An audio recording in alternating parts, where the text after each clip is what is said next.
Hello. Happy Saturday, happy Friday to wherever you are across the world. I want to say welcome to our Boss Ladies Summit, making a comeback from setbacks. Has a great rhyme to it, doesn't it? Making a great comeback from setbacks. So I was going to say, if you've tuned into our LinkedIn live stream, thank you so much. I'm so honored to have you incredible people from across the world with us. And already we've got one of our panelists in. We've got my amazing friend Loretta Remy. How are you, Loretta Remy? I am doing just wonderful. And how are you, Ed? Oh, it's just so good to see you, Loretta Remy. And we've also had this Alice Cheng come in. Can we wave to Alice Cheng? Alice Cheng, how are you, my friend? Hello. Sorry, my background is not exactly attractive, but I'm on the run doing stuff. Oh, there you go. You're on the run. It sounds like you're being chased by a sheriff or something. There you go. Always getting into trouble. There you go. We got Alice Cheng with us too, and who has just come in is the amazing Karen Clark. Karen Clark, how are you today, Karen Clark? Good morning. Hi, everyone. Loretta, Alice. Loretta, I haven't seen you for ages. I know I've been MIA, and it's lovely to be here again. So, how are welcome you? I know, it's great. It was just to say welcome to everyone watching. If you've just come in, smash that like, share, and comment. Connect with these wonderful boss ladies on legendary LinkedIn, and make sure you show us some love and ask us any questions. So obviously the sheriffs did catch up with Alice Cheng. So there you go. She's right now they're saying, put your hands behind your back. And they're going to, hopefully they don't pepper spray poor Alice, because we love Alice. So let's get into it. There we go. Let's get into this. Now, today's topic is making a comeback from setbacks. And to me, this is an amazing topic. I'm a guy who's had too many setbacks in his life, and I'm quite sick of them. I just love being solid now. And we got Alice Cheng back. We're worried that the sheriff's got you and they're busy tasing you and spraying you right now. Brief moment. Now, just to kick things off, we're going to start with the first question, talking about your biggest setback in life and how you came back from it. And of course, we're going to start with the Loretta Remy. Loretta Remy, great having you with us. Please tell us about your biggest setback in life and how you came back from it. Well, life is like a journey. And so though a lot of twists and turns have happened in my life and everything, I don't want to say any was a setback. There was probably reasons for most of them. Probably the thing that changed me the most was going through breast cancer. I had to have a double mastectomy. And that was that put the brakes on me for somebody who goes 90 miles an hour all the time. So that was definitely a difficult challenge and everything. But I learned a lot from it. And now I'm a big advocate for breast cancer awareness. And I'm always on top of my nieces to make sure that they get checked. And, because it was a history, my mother had it when she was older. And then I had it it was just over 14 years ago. Oh, so something you just got to keep an eye on and stuff. But it was something that kind of pushed me down. But in the long run, I think made me stronger.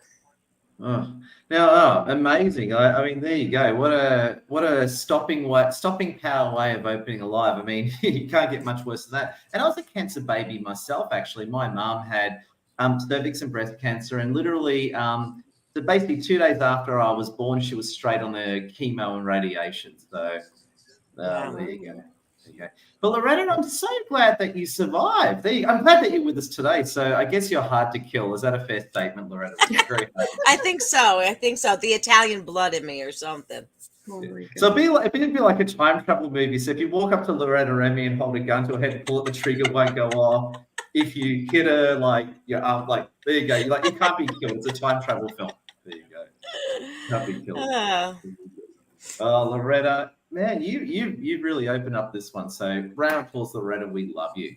Now, speaking of love, we've had Sabina come in. Sabina Solofsky, welcome. Sabina, how you doing, Sabina? I'm good, thanks. How are you, ladies and gentlemen? Great having you with us. We're going to come back to you because now we're going to hit up Alice Cheng with the same question. I mean, Alice Cheng, please tell us a time in your life of a massive setback and how you came back from it. I mean, you've told me heaps of them, and pick a good one for our live stream today. Oh, where do I start? But I like Loretta. I don't want to I put a negative light against it, because I think we're here because of all those setbacks. You don't grow out of things being smooth. And a good sailor is only made out of a rough sea. That's not exactly the same, but something along those lines. And I feel like when I was 15 years into a career that I really, really hated, it was never something I've always wanted to do, but it was something I did for my parents because they came to Australia with not much money. They're blue-collar workers. And all they told us was, just get a desk job. Your lives will be amazing. You'll get lots of money. And they didn't know anything other than that. So I kind of grew up with that in my head. So straight away after high school, I just jumped into the first thing that made me money, and that was counting money, being an accountant. So I did that, and I really hated it from day one. But I wasn't sure why I hated it or why I was dragging my feet to work. So sort of for the next 15 years, with kids coming along, responsibilities and mortgages, I just had to stick it out. So every Monday I would go to work, put on a face, put on a mask, and then I did that for another 10 years, and I had enough, and I was resorting myself to trying to find a unicorn job. So I kept job hopping, hoping that the next unicorn would save me. Then I started, drinking, not excessively, but, before you know it, I would have a bottle or 2 or 3 in a week because I needed to numb myself from going to work. And I felt that was a big setback, but it was a long setback. It almost took 10 years of doing the same thing, expecting a different outcome, which is really insanity.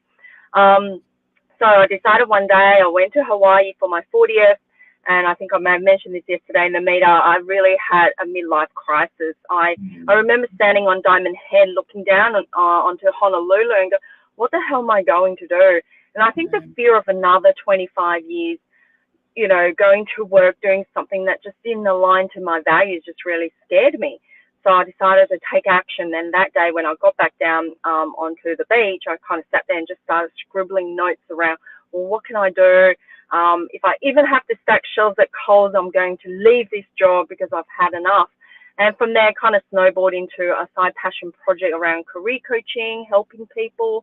And then 2 years ago, I left my corporate job of 24 years and leapt into this world of entrepreneurship or solopreneurship, which is ultra scary.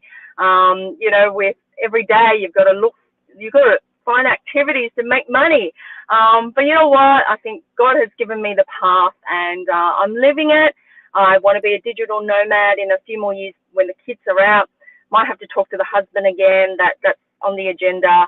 But I think I'm on the right path. I'm sort of living it every day. And it's funny, before I hopped on, I was just doing a TikTok photo, going through all my photos to do a video. And I feel like I'm already living that digital nomad life. I try to do that every day, cement it in my head. I don't have to travel, overseas and do it for 3 months. I sort of put activities in daily just to put an affirmation in my head that I'm already achieving my North Star. So corny as it sounds, it's been a long journey. Alice Cheng, incredible. We love you, Alice, and just powerful and just amazing. Speaking of powerful, we're going to speak to Karen Clark in just a moment. However, we've got the amazing Georgina Orchard in. Georgina, welcome to our live stream. And I'm going to say, no one loves Georgina more than we do. How are you doing today, Georgina? I'm really good today. Thank you very much. How are you? Really good. We'll come back to you, Georgina, because we're going to hear from Karen Clark. I'm just going to check in with our fans. We've got Rena Strill here. Rena Strill will love you. She loves the energy and empowerment. We love you too, Rena. We got Georgina Orchard, who's here, left a comment. We love you, Georgina. Sabina Zeb, Stu Geelan. We've got Lasty's here watching. I'll connect with Lasty as well. So big welcome. So let's bounce over to the legendary Karen Clark. Karen Clark, I know you've had a million setbacks in your life. Pick the best one to tell us about. Tell us all about your setback, Karen Clark. Thank you. First of all, I just want to say to Loretta, it's amazing that what you've been through and that you're here and that you've survived and that you're reasonably, I guess, pretty healthy now. And it's, you know, what you've been through means that you can share the ways to get through it, or the way that you got through it, to help others who are in situations. So yeah, it's my understanding about our challenges and our setbacks is there's always some good if we always look for the good in that terrible situation, because it's never a good situation at the time. And sometimes it's simply the learning that we got from it. And Alice, amazing journey you've been on. And I wanted to raise that you said I had to do it because, and that shows our programming, our deep programming and patterning, that we think we have to do something, we have to stay there, we have to keep going to work in that job. And that's a pretty deep societal programming. You know, you didn't have to at all. You had a choice. You could have gone off and found another job somehow, some way, when you made the decision to do it. But you were stuck in that mindset. And it's so unhealthy, because when we're in those kind of have to do stuff that we don't like, that's when we get sick. We actually, you know, our subconscious makes us sick often.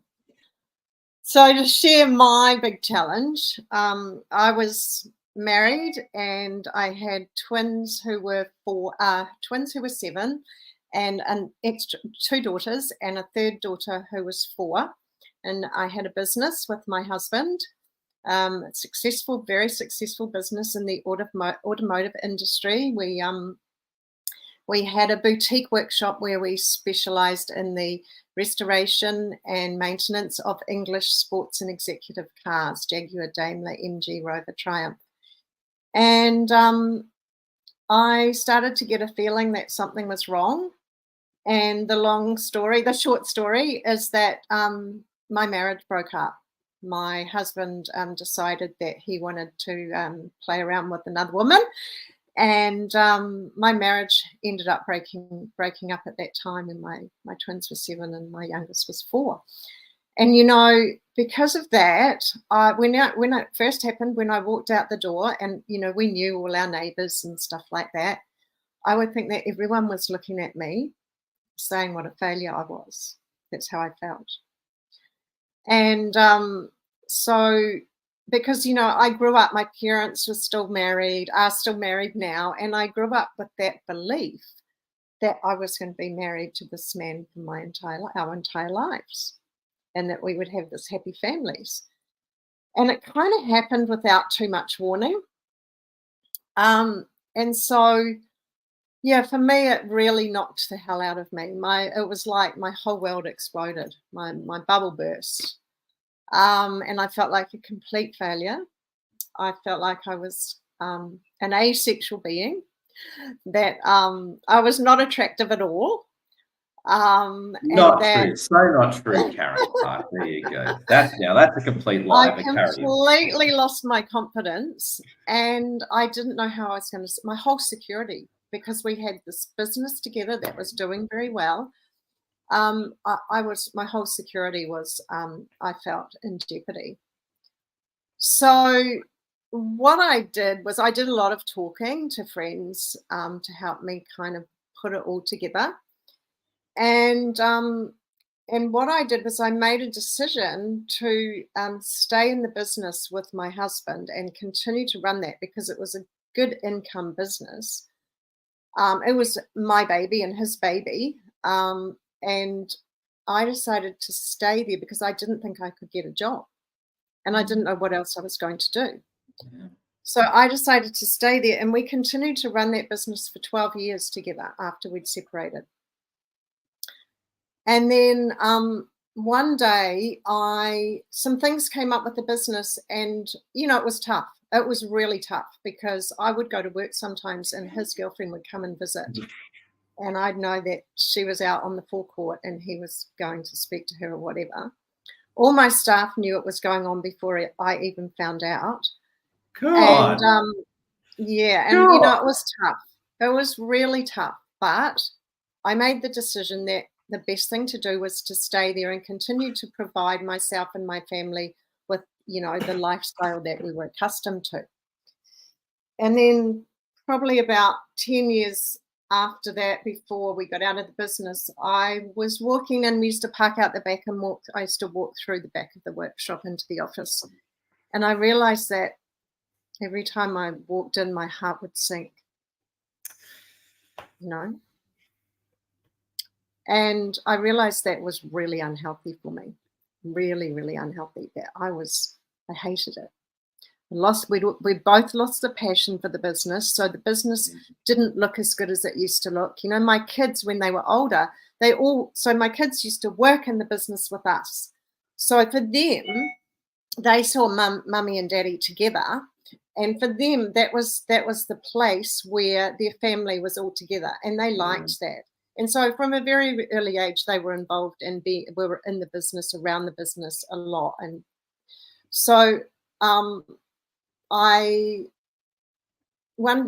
time it was looking a bit shabby, because in the beginning, you know, they used to paint the floors every quarter, so they were shiny and beautiful. It was a very special kind of place, clean, tidy, shiny, nice. And one day the kids decided, because daddy hadn't done it, that we would all get together on Easter weekend and we would just give it a whole, you know, reface, which we did, me and my girls. Made it look all nice again. And anyway, as I say, towards the end, I realized that every time I entered those premises, my heart would sink and I'd leave my joy outside. Yeah. So eventually I made the decision and we got out of the business. And my life, you know, from there. Prior to that, I had started other businesses as well. So I'd already been looking at other ways of providing income, things like that. However, that had its challenges as well, which we can talk about later or not. We'll come back to that. I was watching everyone's reactions. I don't know if you saw the other panelists. Everyone was like this. I was like this. Sabina's mouth was like on the floor, right? Going, oh my God. But yeah, there you go. We're going to come back to that. I'm impressed. I thought I had a violin to play. All your violins are way bigger than mine. I've got a little 1-inch violin. You guys have got cellos. So there you go. So hey, it's not a competition, Ed. It's not a competition.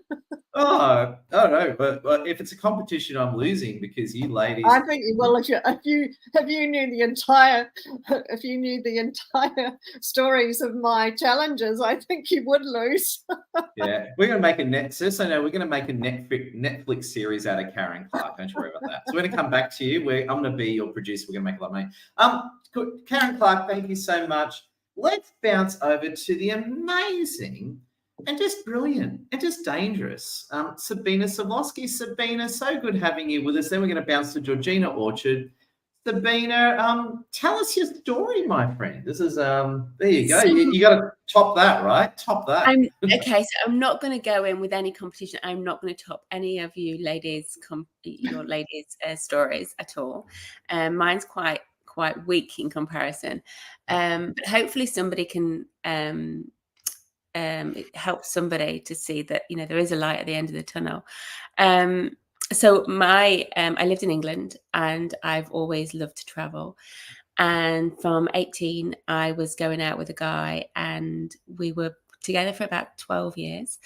And I'd go travel. I lived in America for a while, lived in Ireland, lived in Spain, but then I'd always come back to him. And obviously when I was traveling, I was looking for something that was not at home, which was, you know, excitement and different people. And I was living in a very small-minded town. And, you know, I university educated in London and then still came back to this small town, and it's very small-minded. And he was a beautiful man, lovely man. And he wanted to get married. And we had like a really great life on paper. And I'm very I thought, I don't come from money, but I assumed that money brought everything, right? And so on paper, we had a really good life. We went on holidays 5 or 6 times a year, you know, overseas. We had 4 months off every year just to basically travel. I had a beautiful sports car convertible, great house. I didn't have to do anything. I had a personal training business, but I was shockingly unhappy. And I was just really, and my parents were there. So, it wasn't that I had family, I had support, but I was just so unhappy. And so I was sort of reaching out for, always looking to travel. And one day I went to a wedding in Dublin where I used to live, and I met all my friends, and it was just like I came back alive. And I'd been sort of suppressed into this woman when I was living in my hometown of, I had all the nice cars and the nice things and designer things, but I was just boring as batshit, speaking to boring as batshit people. And I woke up and I'm like, fuck this. I am over it. I'm over it. And so if I can ask, was there an exact moment? Was it death by 1,000 cuts, or did one No. day the milk was left out of the fridge and you had it? That's it. You're flipping tables, flipping the bird. What was the trigger? Well, I was sort of like, I came to Australia actually about 20 years ago on a round the world trip, and I wasn't that impressed. So it was never part of my plan to come back to Australia. But that night I went out to a party, got very drunk, as you do. In Ireland, you have to get drunk, right? You're not allowed, if you're sober in Ireland, you'll get arrested. That's right. I was just keeping up with everybody.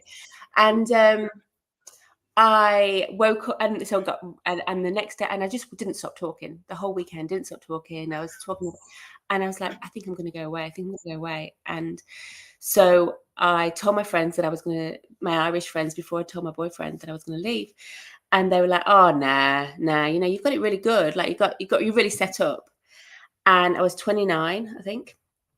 Anyway, I went home on the flight home, thinking about this, and so I got to the airport, and this guy was, he asked me to marry him in like everything I wanted out of a relationship. He asked me to marry him at airports. He put like adverts out in papers. He did all the whole, but the reality was I wasn't happy. And so at this airport, I called him from the baggage reclaim area crying. And this was in London airport. And I said, I can't do this anymore. And he's like, why are you crying? I was like, he said, what do you mean you can't do? And I was like, I can't live this life. It's just not for me. Like I loved him, and I genuinely loved him. And we talked about living abroad together. So, but I just can't deal with this anymore. So drove back home crying, and he was obviously not happy. Wanted all my stuff out of the house. So 2 weeks later, he kindly came over here with me to help me settle, which was really kind of him. Great person, like really good person. But then when I got here and he left, I was like, shit, what have I done? I had no money. I came here with £1,500, which is like £2,500, £3. That doesn't last much. And I didn't have a job. I had a work holiday visa, which allowed you to do at that point 3 months. I was a personal trainer, and my background was human physiology, but no one wants to be a human physiologist. Like, no one gives a shit. And personal trainers were like, the place was saturated with them. Like, everyone was so intimidated. Everyone lived fitness. And in that small town, I'd been a big person, right? Because but when you get into that big fishbowl, you're no longer that. So I didn't have that to showcase my skills. So anyway, basically, I had no money. I couldn't get a job for a long time. I wasn't used to working in an office. I wasn't used to, Alice, I probably needed your help severely then, but I wasn't used to going for interviews. I didn't know what to do for an interview. I was, I just thought everything was going to be given to me. So it was really hard. I moved around a bit, and then I had to get an extension on my visa because that ran out. So I did some farm work, which was so, I thought, beneath me. And I had to go live in a place called Gingin in WA, which was basically, I lived in the middle of the house where the door didn't lock. We had a kettle, but that was about it. But life happens for you. And I think all those experiences have really, I'm quite proud of them all. So anyway, I didn't have much. But the point being, I think when I was thinking about this is like I believed, and my parents probably believed too, is that money can answer your problems. And it really can't, because it's not about it's about being happy and with what you've got and your surroundings. And no matter how much money I had, I would never go back to that, because now I've got like a really I'm rich. And every day, you know, I actually think I've won the lottery. We all have, really, if we live in this country. But it's with that, it's about that. So I think if anybody was in my position, I'd say just like, don't regret is the most costly thing you can live. And I remember thinking, if I'm on my deathbed and I have lived this life where on paper I am, you know, X, Y, and Z, and I've not achieved what I think I've got to achieve, then I will, you know, and regret is costly. It's more costly than anything. It's more costly than the house or any of that. So that's my story. It's not as, but it's actually fuels me a lot. And I think that's what when I was thinking about it is, you know, I think about people, like I struggle to sell my services to people. But when I think about my story, it actually confirms it. And that, well, for all of us, it's not about how much money we've got. It's about the quality of life we've got, you know. And so if somebody hasn't got, you know, I'm sure Loretta and I know Georgina can, but you haven't got your health and you haven't got your happiness, and you're not content with yourself, it all means fuck all. Yeah, anyway. Oh, what a backstory. Give up Sabina Solowski. What a backstory. Oh, great story, Sabina.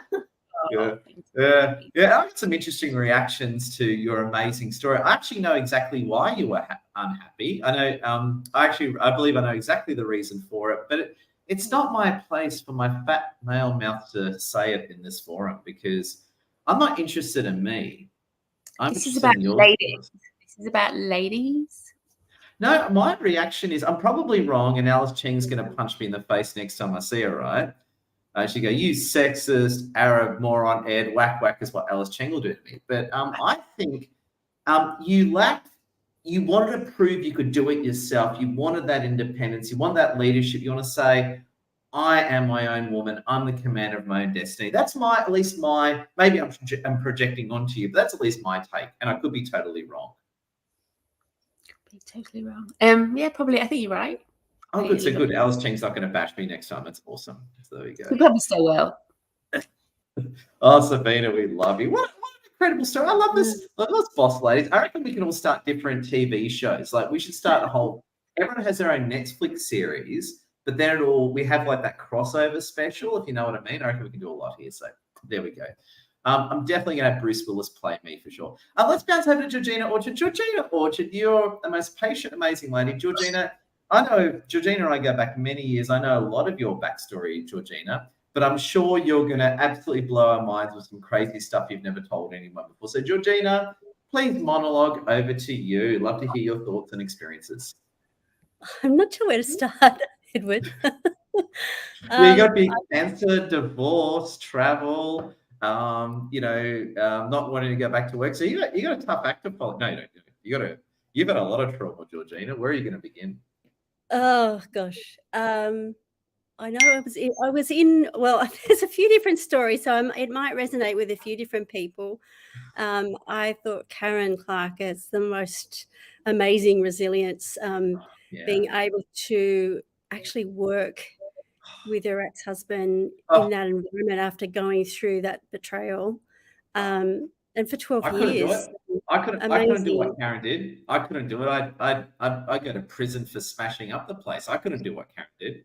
There's a whole lot more too. Oh, yeah. Karen did go to prison for smashing up the place, but she had a good attorney. Sorry. Yeah. I mean, I was in a relationship, but I realized that it was toxic and I left. But I had to come back from that confident. You know, I had some really great people around me, so I was actually able to pull it back up. But it was the on-flow effect, that the problems with the kids and that sort of stuff. I don't think one thing that we didn't do was held it together for the kids, which I think now they're still recovering from, unfortunately, which is really sad. But there was things around that time that one of my stories is in 2015 I got kicked by a horse, and it was our horse, and he was a little bit of a rogue. He was very big, And I was thinking about, I wanted to get rid of him for a while because he was just a little bit unpredictable. He was a big thoroughbred. So you know what racehorses are like. The reason that they're fast and flighty is that, they're fast on their feet, and they, it's kind of like flight and fright. They just go when they're whipped.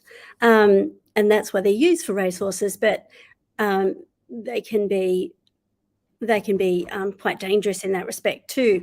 But I got kicked by. I'd never had a broken bone in my life, and I think I kind of went into shock at that stage. All because I broke my pelvis, and so I was kind of out for the count. And I was kind of a really fit person, and So interesting just to enough, clarify, so you were there, the horse kicked you, broke your pelvis, like you were knocked over, you were unconscious. What exactly happened there? I was helping my daughter get ready. She wanted to take this horse down to a farm to ride it, like a pony camp. And they normally say, well, ride our horses, but she wanted to take hers. And I thought, oh, okay, that might be a good idea. I might sort him out. And anyway, so we hadn't ridden him for a couple of weeks, and we were busy getting on, and there was a stallion in the next paddock, and he started to play up, and he was, stallions are funny. They've got lots of testosterone, and they love to play and kick things around and have a bit of fun. He was playing up in the next door, and the horse that we had was called Ronnie, and he sort of looked at me, and I had something under. I can't remember if I'd picked something up, and I had it underneath my arm, and it was maybe a bright color. But I'd been around horses all my life. I'd grown up with horses, so I knew that the distance to be from them, just in case they did kick out. But I guess what I didn't expect was that he just has so much energy, this horse that we had. And basically he bucked at the same time, came back at me, and these great big clodhoppers, which were like this big, and it just ricocheted off my body. And I remember thinking, ow, that hurt. And the next thing, my daughter's saying, Mum, there's blood everywhere. And what he'd done is he'd broken the pelvis, and it broken the skin. And so I remember thinking I could just feel all the ligaments and muscles kind of go into sort of, it was like you'd cut the springs, and my knee started to hurt, and you could just feel everything just let go. And I thought the only thing I could do was I just started screaming and I was going, and just get on the ground. I mean, he didn't push me over. It was just that ricochet, and I guess I was about 50 at the time. But interestingly enough, a similar thing had happened to my mum. She hadn't been kicked, but she'd fallen off a horse and broken a bone at the same age. And I saw her get sick after that. And what I'd actually told my body, and I just had to realize what it was that when you're older and you break your bone, you get sick. And so that's what I told my body. And apart from, other probably inflammation in my body, the rest of it, I ended up with having to recover from that. So that took me at least 18 months just to recover from that. And I was going through a divorce at the same time, because I really decided that was, there were certain things that had happened then that reaffirmed that my marriage really, I couldn't keep going forward with it and actually show my kids that it was okay to stay in that type of relationship. It was doing them harm, and it was doing me harm. So I had a personal trainer who I'd been working with for a while, and I went and saw him, and I had some really amazing specialists. Andrew Ellis was my orthopedic surgeon, and if anyone knows him, he was got an Order of Australia for working with veterans in the bomb area up in Port Moresby or wherever, the East Timor. So it was pretty amazing. And so I learned a lot about, because there was a lot of on-flow issues with that, because when you have that sort of trauma, you have where the organs around it get affected as well. And so the tissue, so if you were to think of, we all remember the Princess Diana story, how she was injured in the car, and then there was problems after that they couldn't revive her at the hospital. But what was that, if you think of the impact that she had when she was in that car being thrown around without the seatbelt, I mean, mine was minor, but I had some bowel issues because it was around that sort of area where the soft tissue was damaged.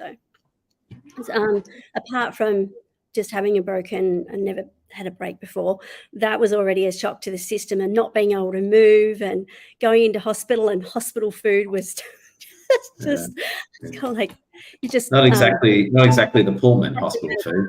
Yeah, hospital food, mainstream hospital is not the best place to be. Yeah. Really. If you like more organic type of food.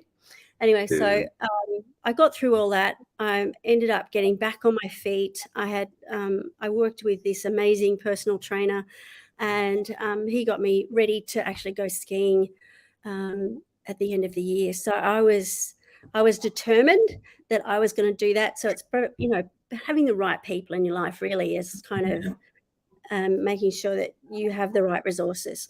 And so, but the onflow of that was back to that other story where the story that I was running, that, you get sick, was that in 2018, I was diagnosed with breast cancer. And it was, I mean, you can probably go, oh, that's awful, but I think I was really lucky. And the reason I was really lucky is that if I hadn't been diagnosed with that, they wouldn't have found the lung cancer that they found just before I was due for my first surgery. And so that then has led to me really investing in health. So when Sabina says, health is everything, basically health is wealth, because if you don't get a wake-up call to do it, or if my story doesn't inspire you to do it, is that the reason that our body gets sick, one is it's the emotion, and then the victim stories and that sort of stuff they're telling us, but also there's inflammation in our bodies from what we're eating, how we're living, the anxiety, dis-ease, it turns to disease. So I went through my whole house, and I threw out everything toxic. I filled up a couple of Sulo bins with lots of toxic products. I invested in coaches. Like all your Apple devices and that sort of thing. So got rid of your iPad, iPhones, all the toxic devices. I get it. This is another thing. It's just like I'm going through another level now of kind of discovering more about all the, what Wi-Fi and all that sort of stuff does to your body as well. And it's just another learning level that you're ready for at the time, I guess. But sometimes life doesn't happen to you; it happens for you. Oh. So that's what I've learned. Oh my God, Georgina, that's incredible! Round of applause. That's amazing. It's like, my God, I don't know about you. To all the wonderful people watching, like, share, comment. I don't know about you. To me, this live has been like an absolute George Lucas movie. It's been an emotional roller coaster for me. I don't know about you, but we've had everything. We've had love, betrayal, injury, death, cancer, finding ourselves. I tell you what, if anyone from Hollywood is watching, I represent all these amazing ladies. So, so I'm their agents now. So I represent them. So come to me, and we'll get them booked with you. So I now represent all these ladies. So Georgina, amazing. There we go. So you're incredible. So, friends, if you just come in, please like, share, comment, enjoy, connect with these wonderful ladies. Let's bounce back to Loretta Remy. Loretta Remy, the floor is yours, please.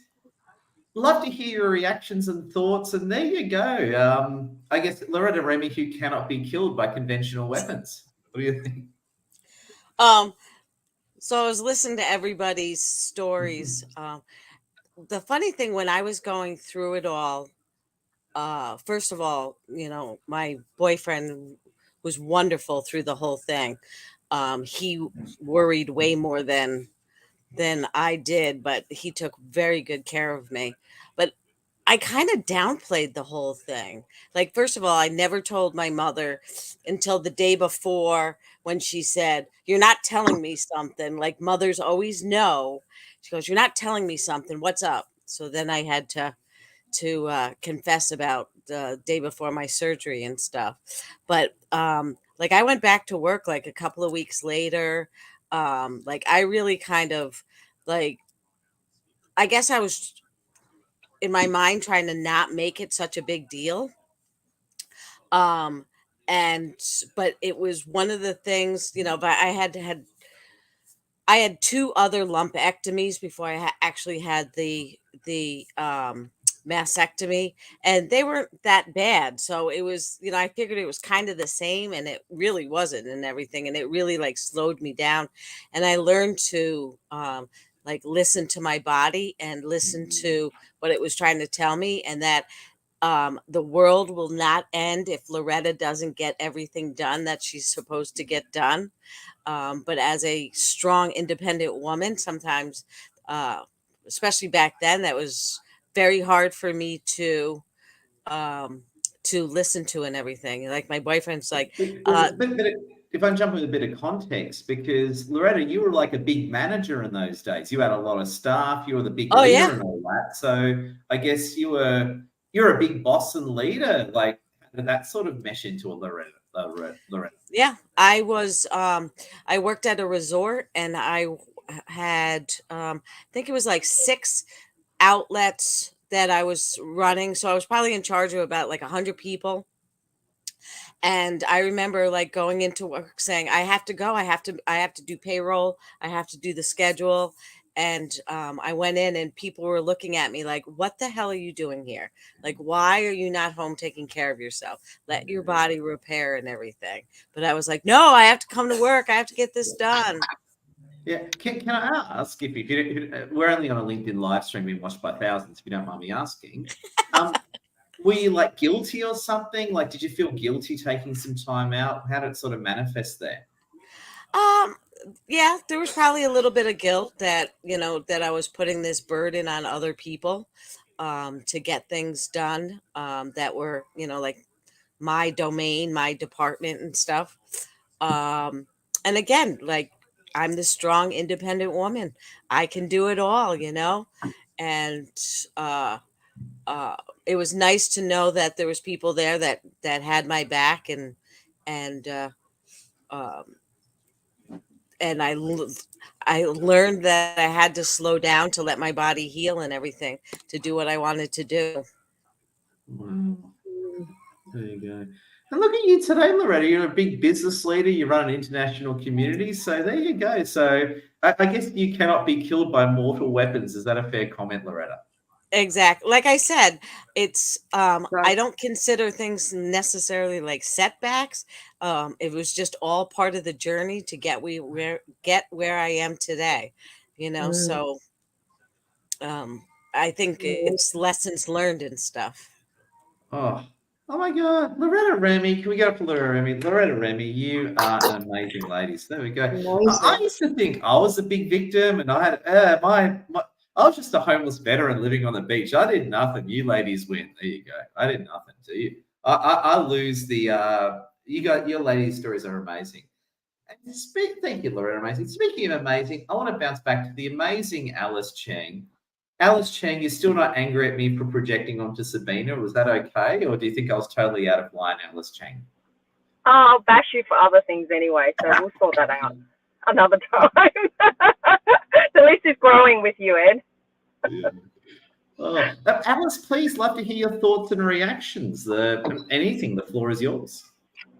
Oh, look, amazing ladies. I'm really, really glad to hear all your stories. It's absolutely inspiring because if I think about my own journey, it's always about everybody else. As a working mom, a daughter, all those roles we play, it's always about giving to others. And I've never learned to sort of do the self-care because I think it's selfish. So now in my sort of heading towards the big 5-0, I really have taken a lot more time, especially now I'm out of corporate job, because that job was causing me a lot of stress and anxiety.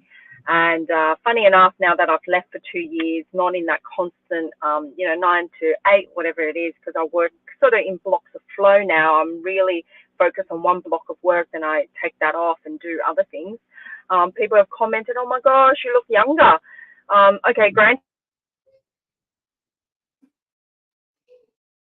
Ooh, I think we lost Alice there, just as we're getting up to the good bit. There we go.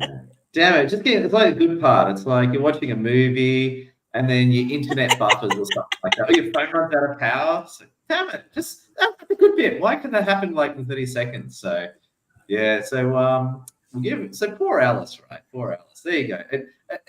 She'll be frame back. of her at least. So there we go. So we've lost Alice for now, I think. What we'll do is we'll try and get Alice back in a The worst moment. part is she probably doesn't know, and she's Yeah, still she's probably- talking. She's making this great story. She's crying. She's bearing her soul to the world, and all these twists and turns. Yeah, we just lost her then, so she just died. So, Alice Chang, everyone. I blame shitty internet in Australia. That's why Alice is having trouble. But we'll try and get Alice back. So we love you, Alice Chang. We'll try and get you back.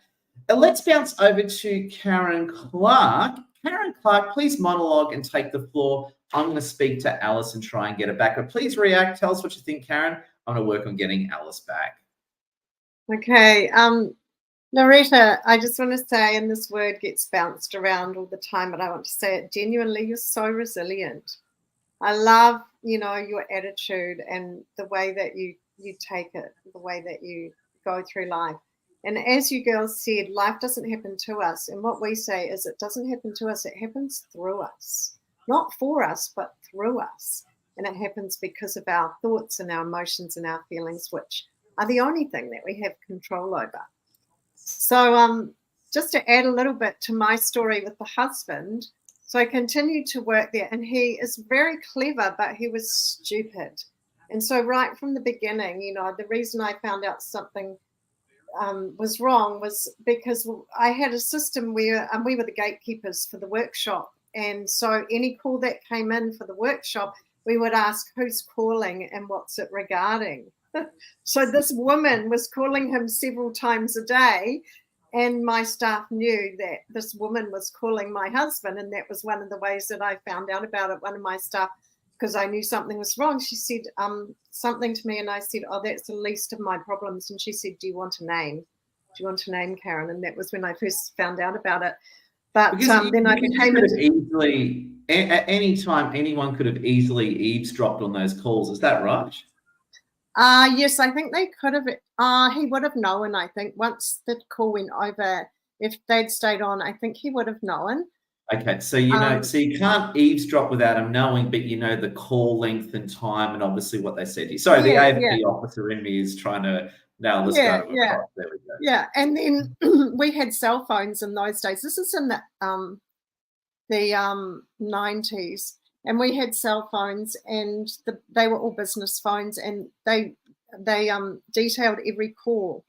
And of course, I looked at the cell phone calls, and I saw all these calls late at night and things like that. Wow. So I became a detective, right?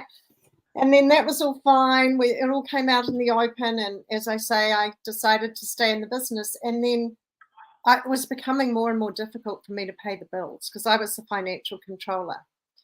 And the money was coming in, but somehow there wasn't that much left over for us to live because we had two people now to provide for, living separately, but also, for other stuff. And I was like, what's going on here? What's going on? So he was siphoning off money for his little we had a computer system that allowed him to do quotes, and then he'd turn them into quotes when they became an invoice, right? And so I started looking into all these quotes, and the quotes were there, but and the parts were ordered because I had a very good system where every part that came in, the invoice was written, or the quote was written up on that, and the parts were ordered, but there was no invoice and no money coming in. So the parts were purchased for these quotes, but somehow the job wasn't paid for. So anyway, I finally worked it out and accosted him with it.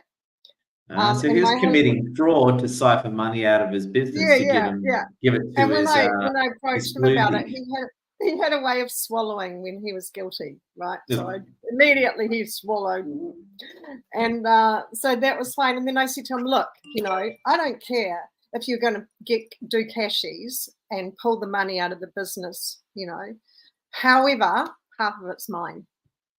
So when you do a cashie, I want my half." Yeah. So he's like, "Yeah, okay." So the first time he did the next one, he brought it to me. And then one day I was upstairs in the lunchroom looking down on the forecourt, and I see him talking to a client, and I see him take something and put it in his pocket. Oh. I look online, I look for the invoice, I look for everything, and I wait for my half, and nothing happens. So the whole point around this was I didn't trust him from then, and it just went on all the way through, which is really, with my kids, I was like, there was this huge living in this situation of not trusting the person who is really important in your life and business. So lots of lessons learned then, and that's lots of lessons learned, shall I say. Oh my God, committing fraud, taking money out to pay for some my God, I gotta say, it was not a small amount. It was like I'd added up about over $50,000 that had been pulled out over a period of, I don't know, 6 to 12 months, which was, not the business was turning over more than $1 million, nearly $1.5 million, but it was still when you look at the fraud. Profit, fraud is fraud. And I went to our lawyer about it, but he was our business lawyer, and he's like, "Karen, I'll always look after you first," because we had a really good relationship. But there was really not a lot he could do. Yeah. Mate, this is amazing. I think once this live stream's done, I'm going to sleep for 3 hours. This has been the ultimate journey. Oh, this is amazing. Oh, God. So after that, I just decided that's it. I'm going to get out as soon as I can. And that took a little while, but yeah. Yeah, incredible. Karen Clark, you are an absolutely amazing. I think we're going to have to do an encore on this Boss Ladies as well. This has been amazing. It's been amazing. People say I should write a book. Oh, we'll come back to you. Karen Clark, we love you. Just incredible. And let's bounce over to the amazing Sabina Savlovsky and then Georgina Orchard. Sabina, love to hear your thoughts and reactions. And I think this Boss Ladies definitely needs a comeback. This has been an emotional adventure, this one. It's been awesome. I think what rings true to all of us is it's all about holistic health, be it in relationships, in how our mind and also being connected and trusting our intuition. And so it is holistic. I think when I first became a nutritionist, it was all my I thought, it's all about going to the gym and eating right, and it's not at all. And from all our stories, it's about how we feel, about how we listen to our body. Our body's always talking to us, listening to our body, trusting our intuition, and having that relationship. So it's all holistic. So it's fantastic to have this platform to see these amazing women. And I was going to ask you, Sabina, and we're gonna so we've got about 7 minutes left, so we're going to be winding this up soon as well. Sabina, what are some of your thoughts? And I'm going to be asking Georgina and the ladies this question as well. What are some of your thoughts, Sabina? What's your big advice to anyone watching who's deep in a setback right now? What's your advice to anyone? Like someone's at the bottom of a setback, they've had the worst trauma, whatever it is. What's your advice to them, Sabina? Just do it. Just whatever it is, get yourself out into a different state. Put your favorite song on and just tell yourself that you're fucking amazing. You can achieve anything, but just get and combine it with movement, and just believe it and get it in. Get it into your body. But I think remember that regret is the biggest thing, and fast paced to when you do die, your deathbed, are you going to be happy with what you put out? Are you going to be happy with, so yeah, that's my bit of advice. Oh. Well, it's funny you bring that up again. I don't want to hijack this because this is about you ladies, not this Arab guy here. But as a lot of you know, I actually literally almost died earlier in the year. I got a very poisonous spider bite, had to get surgery. I was about 2 days off cardiac arrest. I was very, very, I haven't been this sick in a long time. And then the obvious question is, would you have been comfortable with your death, right?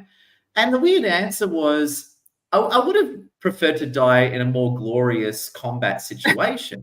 But in terms of my life, I was very happy. Like, of course, I don't want to die yet. I don't have a death wish or anything. But it's funny you say that because I asked myself the question, if I died right now, would I be comfortable with my performance in life? And my answer was yes. So it's funny you say that. There you go. As a guy who faced death recently.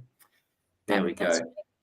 Yeah. And I'll there's have you for- do you Oh, sorry, know? you Do you know that Arab word maktab, Ed? So it basically means, in Arabic, it means it is written.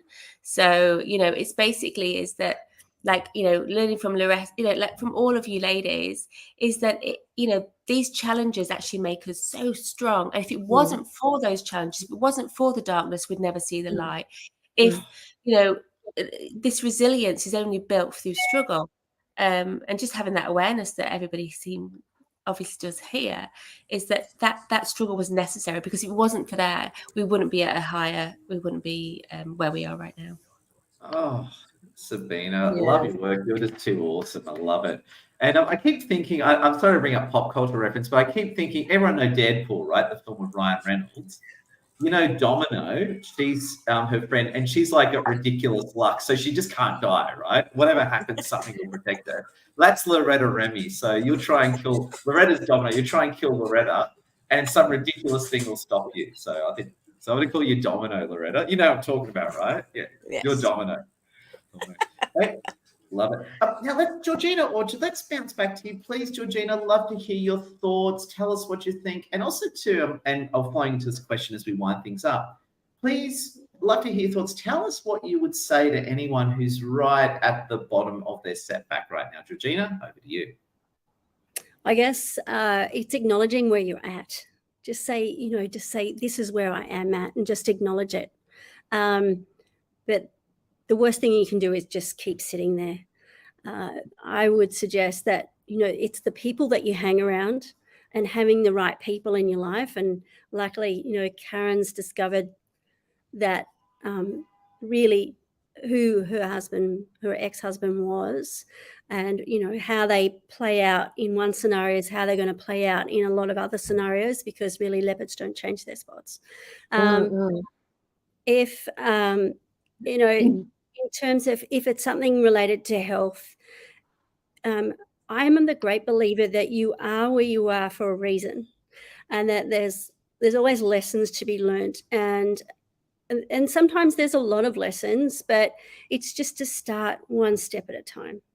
Just take one step at a time, and start kind of with that awareness, is that, and it's like an awakening, is to realize that once you know better, you can do better. And as where I am now is completely different to where I was 6 months after having cancer and being treated, and all the surgeries and different things like that. I have much more awareness and different people in my life, because that has been my path in order to learn. And there's been different wonderful people like Loretta and Karen and you, Ed, and Sabina, that have come into my life for a reason. It's kind of like it's because you're ready. The reason that you are where you are now is because you're ready to tackle it. And you might feel that you're really low in a low ebb and you can't handle it, but is just grab a friend or grab one of these beautiful coaches, anyone, and just they'll lend you an ear just to let you download what's going on, and then help you take that next step, that first step to the rest of your journey. And I think to add to her, all of our things were a little different, but especially with like the health issue, it was something that was going on with me for like a year. And it was like, we see something, we're going to keep an eye on it. Come back in 3 months. We're looking at this, and it was, and I tell people all the time, don't jump to conclusions just because the doctors, want to retest or they want to do another test or whatever it is.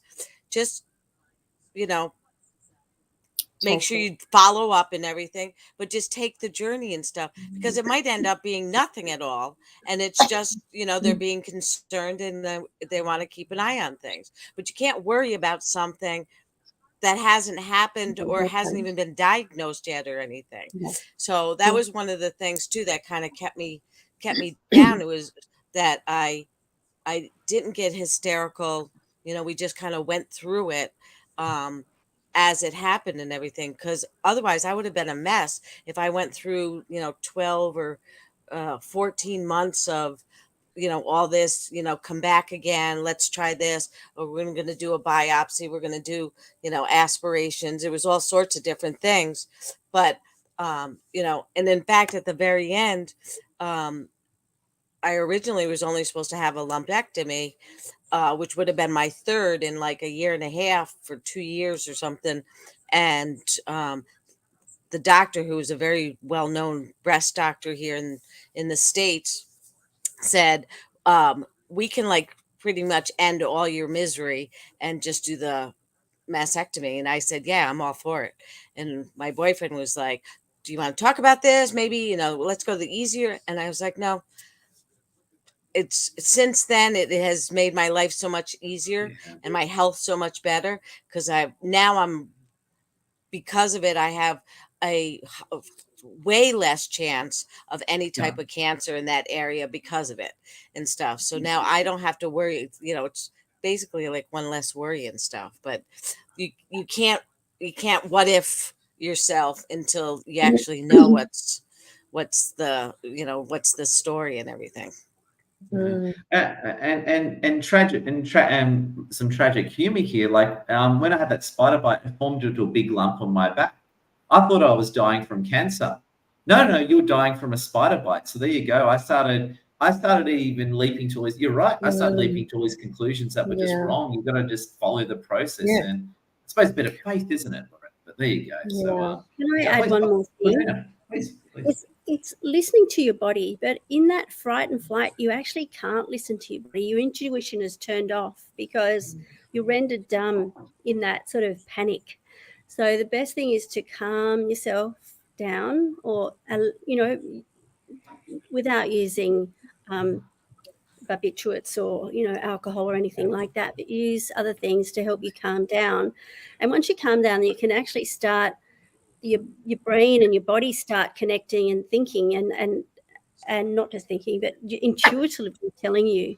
So being able to listen to your body, and Loretta, you listen to your inner guidance that said the mastectomy is the best thing.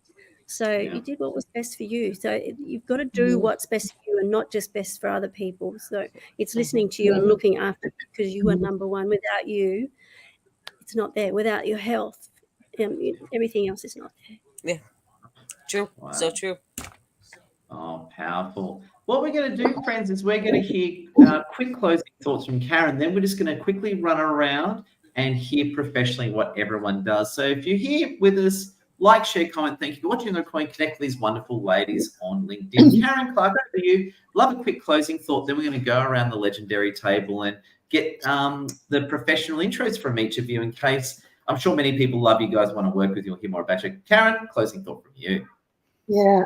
Lovely time. I'm absolutely blown away by all of you women, and the resilience. And as you've said, most of you, our health is our wealth. Without our health, we have nothing. So some of the most difficult times in our lives can leave us with feelings of despair, hopelessness, and I'm sure we've all been through it, even sadness and hurt. And yet, despite what has happened, the opportunity will rise again for us to become a better version of ourselves, because of how we use those experiences. And that's really the key, I think. I actually run a when COVID hit and everyone was freaking out when they closed everything down and the government hadn't put forward the JobKeeper, whatever. And so people were worried about their financial everything. I have a 4-week program in my toolbox called Standing Firm While Your World is Shaking. And I ran it a couple of times pro bono, free for people who wanted to come. And it's a proven path for surmounting seemingly impossible at the time setbacks, challenges, and failures. It's an amazing little program. So if anyone's interested, who's listening, who's going through that, it's different to my normal coaching. And I don't use it a lot because most of my people I work with are not in that space. They're not in the middle of the challenge or the trauma. However, if anyone's interested, reach out to me for that. Oh, Karen Clark, we love you. Big thank you. Now, friends, we're coming towards the end, so we're just going to go around with the amazing ladies and just get basically just an elevator pitch from. So if you are watching, you love any of these ladies, reach out to them on LinkedIn and talk to them. I want to give Alice Cheng a call. I've heard from her. She's had some phone trouble, not Alice's fault. So I'm going to go through Alice Cheng first. So Alice Cheng's a great friend of ours. She lives in Sydney, Australia. And Alice does basically 3 things. She does career coaching, like if you're employed and you want to get a pay rise, better job, talk to Alice. She does a bit of women's empowerment coaching too, especially for Asian women, being an Asian woman herself, obviously. And third thing is she also runs a new relaxation business called Inner Aura, and they've got premium candles and they're branching other categories. So please connect with Alice. Also, please connect with wonderful Lassie. Lassie's a massive LinkedIn influencer, runs a Boss Ladies Network, and it was her idea, so connect with that. So what we're going to do is we're just going to go around the table. Just quick elevator pitches. We'll go Loretta, Karen, Georgina, and Sabina, and we'll finish off there. So let's do some elevator pitches. Loretta Remy, nickname Domino. So over to you, Loretta. I'm going to call you Domino now. All right. I am a self-confidence ambassador and image consultant. I help people step into their confidence again, especially new managers and leaders to step into their power. And speakers that need to know how to make their words be heard through their actions. And I am connected with Monate, which is a global line of botanically based hair care, skincare, and wellness line. That's how Lassie is part of my international team. And I run a networking group myself, but it's an in-person here in the States. So if anybody's in Palm Beach Gardens, Florida, connect with me and I'll tell you all about it. We got a meeting coming up in a couple weeks. Oh, Loretta Remy, we love you, Loretta Remy. And Honeycat, do you think Loretta's awesome? Yeah, she's really cool. I really admire her. So Honey thinks you're amazing too. There we go. Thank you, Karen Clark. Please give us a quick elevator pitch, Karen Clark, and then we'll hear from Georgina Orchard before I lose a lot of light.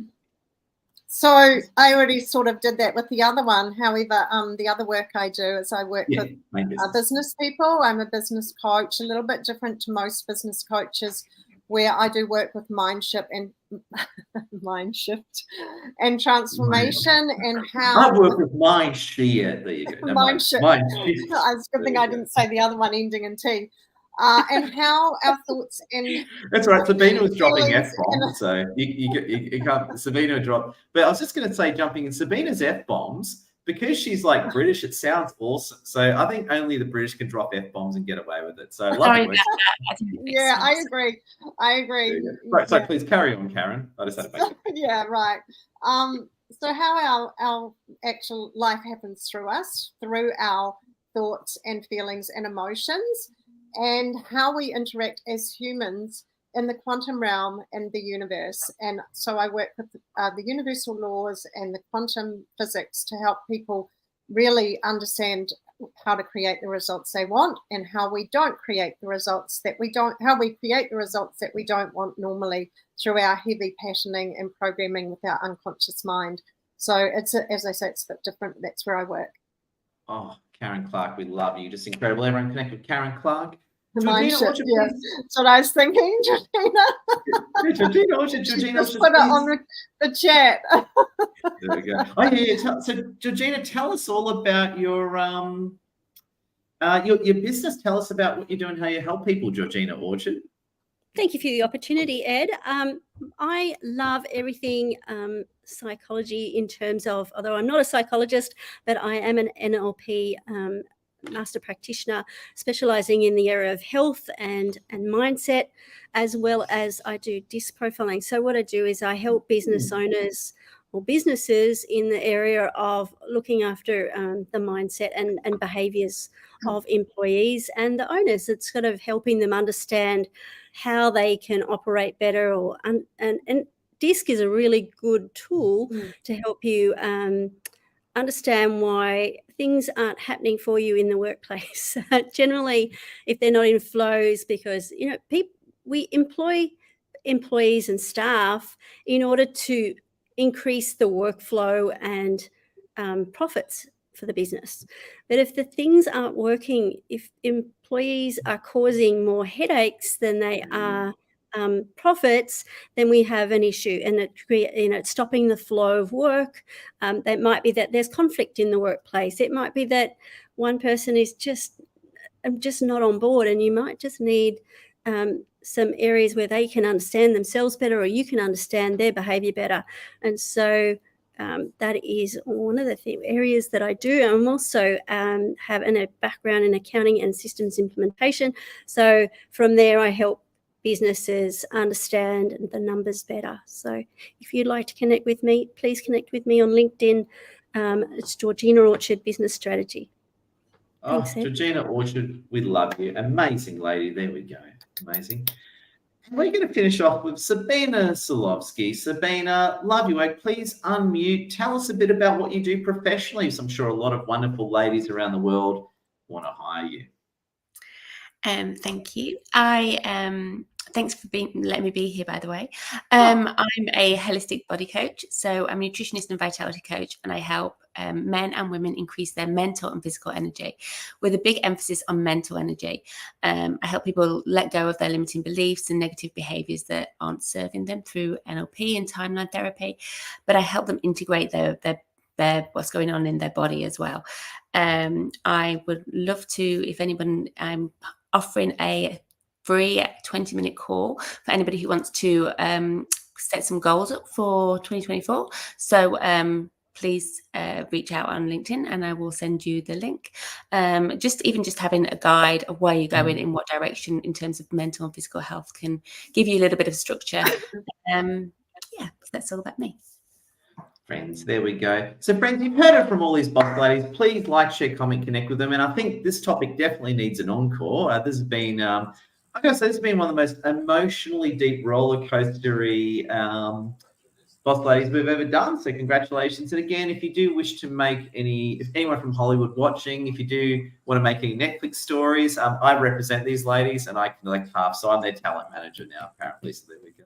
So speak to me about managing their talent and giving them millions of dollars. But friends, thank you so much. See you all next time. Love your work, everyone. Stay awesome. Thank you.